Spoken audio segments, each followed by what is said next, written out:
Quran Wonders Understanding the Teachings of Islam. Chapter number 112. Surah Al-Ikhlas. Question number 6. The Prophet ﷺ heard a man invoke Allah's names from this surah in his dua. What happens when you call upon him by these names? Option A. Your prayer is answered and granted. Option B. You become famous. Option C. You never face problems again. Option D. You get a special military rank. And the correct answer is Option A. Your prayer is answered and granted. The Prophet ﷺ revealed a powerful secret for answered prayers when he heard a man invoking Allah Samad, Allah, the eternal refuge. After hearing the man say, "O Allah, I ask you by virtue of your being the one, the eternal," the Prophet ﷺ said, "He has called upon Allah by his greatest names, Ism Azam, by which, if he is called upon, he responds, and if he is asked, he gives." So Allah loves when we truly know and honor him in our supplications. Using these sacred names shows you are not just desperately begging for a favor. You are respectfully approaching the King who owns and controls everything. In moments of crisis, a looming deadline, financial stress, or emotional pain, don't immediately jump to panicking about the problem.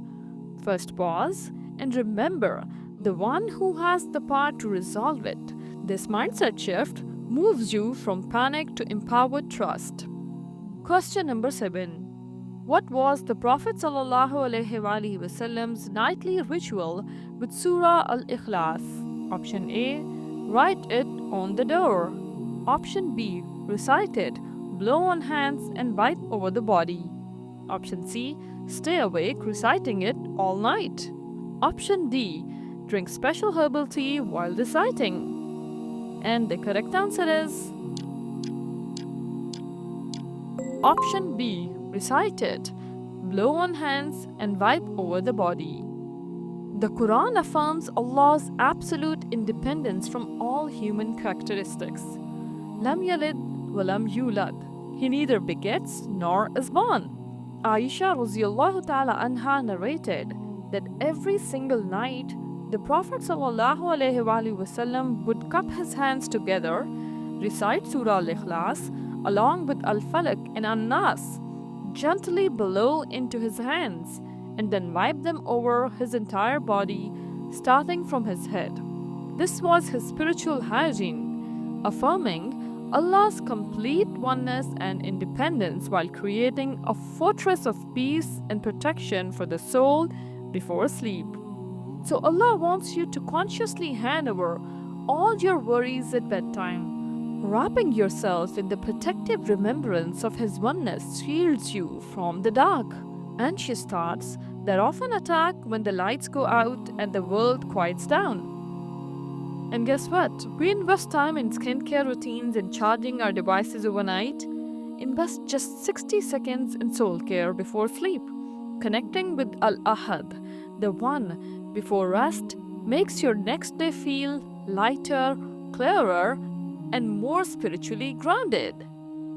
Question number 8. How does regularly reciting Surah Al-Ikhlas act as protection against harmful influences? Option A. It only works during formal prayer. Option B. It safeguards from shaitan's whispers and the evil eye. Option C. It increases wealth instantly. Option D. It's meant only for children. And the correct answer is Option B. It safeguards from shaitan's whispers and the evil eye. The Prophet ﷺ recommended seeking refuge in Allah's unique, unmatched power through Surah Al-Ikhlas. When it says, "Qul huwallahu ahad," say, "He is Allah, who is one." The Prophet ﷺ taught that reciting this surah along with Surah Al-Falaq and An-Nas creates a spiritual armor around the believer. The Sahaba consistently relied on this practice to shield themselves from the evil eye, harmful envy, and the constant whispers of Shaitan, knowing that Al-Ahad, the Absolute One, is the ultimate protector. So Allah's absolute oneness is your ultimate fortress. By declaring and affirming Ahad, you proclaim that nothing and no one can harm you without His will and permission. This truth strengthens your complete reliance on Him alone, not on worldly defenses. So, in our stress-filled world, make the surah your spiritual filter. Recite it before starting your day, morning commute, before opening your laptop, before difficult conversations. It acts like a mental and spiritual shield, keeping your mind clear and heart protected. Question number 9. By describing Allah as As-Samad, the eternal refuge, what does the surah liberate us from? Option A, the need to work hard. Option B, our duty to help others. Option C, unhealthy dependency on creation. Option D, the natural fear of death. And the correct answer is Option C, unhealthy dependency on creation.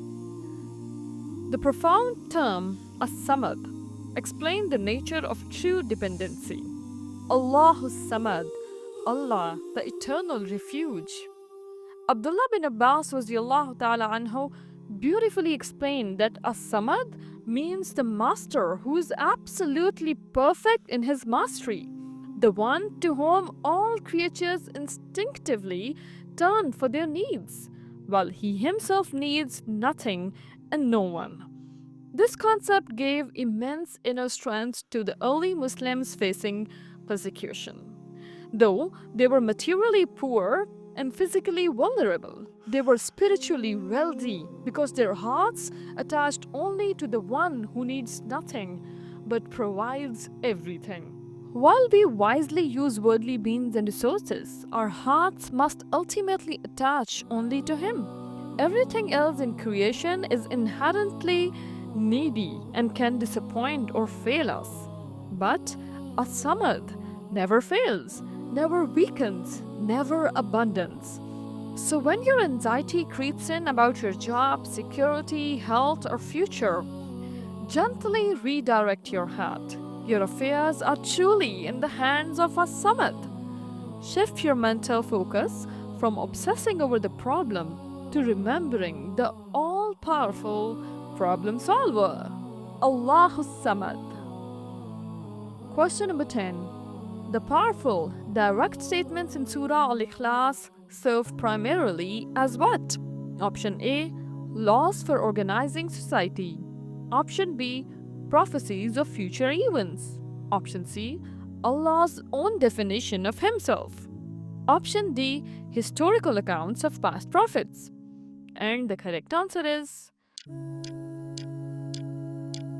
Option C, Allah's own definition of Himself. Allah subhanahu wa ta'ala redefined the very concept of identity and lineage through this revolutionary verse. وَلَمْ يَقُلْ لَهُ كُفُوًا أَحَدٌ, nor is there to him any equivalent. In pre-Islamic Arab culture, a person's primary identifier was their nasab, their family tree, and ancestry defined them. When the polytheists demanded to know Allah's nasb and origins, this surah was revealed as a paradigm-shifting answer. His identity is not based on family, birth, or created relationships, but on his absolute, incomparable, eternal uniqueness. So Allah is teaching us that your Lord wants you to truly know Him. He did not leave His identity shrouded in mystery or confusion. He revealed it in language so clear and simple that every person, scholar, or child can understand and hold on to it firmly. So when you feel spiritually distant or disconnected, recite the surah slowly with reflection. You are essentially reviewing the core identity of the one you are reaching out to. reminding yourself who He truly is. So every time you recite Qul Huwallahu Ahad, remember you are repeating Allah's own words about Himself. That's all for today's video. See you in the next one. Until then, Assalamu alaikum wa rahmatullah.